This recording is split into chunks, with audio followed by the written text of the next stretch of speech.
సాధారణంగా ఎవరైనా మనల్ని పరాభవించారు అంటే మనం చాలా బాధపడతాం కదా. కానీ 2026 ఉగాది మనందరికీ ఒక పరాభవాన్ని ప్రసాదించబోతుంది. ఏంటి, ఉగాది పండుగ గురించి ఇలా మాట్లాడుతున్నాను అని ఆశ్చర్యపోతున్నారా? 2026 మార్చి 19న మన జీవితాల్లోకి అడుగు పెట్టబోతున్న శ్రీ పరాభవ సంవత్సరం వెనుకున్న అసలు రహస్యం తెలిస్తే మీరు కూడా ఈ పరాభవం కోసమే ఎదురుచూస్తారు. చాలామంది పరాభవం అంటే కేవలం అవమానం అనుకుంటారు. కానీ సంస్కృతంలో దీనికి ఒక అద్భుతమైన అర్థం ఉంది. పర అంటే అత్యున్నతమైన లేదా గొప్పదైన అని అర్థం.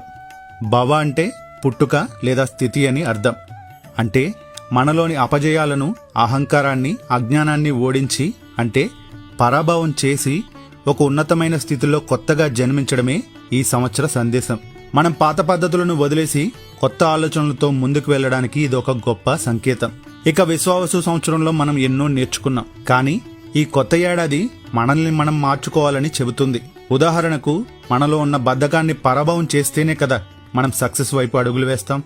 మనలోని నెగిటివ్ ఆలోచనలను పరాభవం చేస్తేనే కదా మన మనసు ప్రశాంతంగా ఉంటుంది.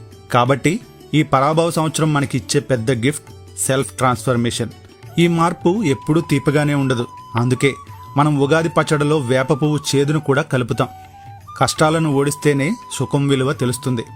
ఈ శ్రీ పరాభవ సంవత్సరంలో మీరందరూ మీలోని లోపాలను జయించి సరికొత్త ఉత్సాహంతో ముందుకు సాగాలని కోరుకుంటున్నాం.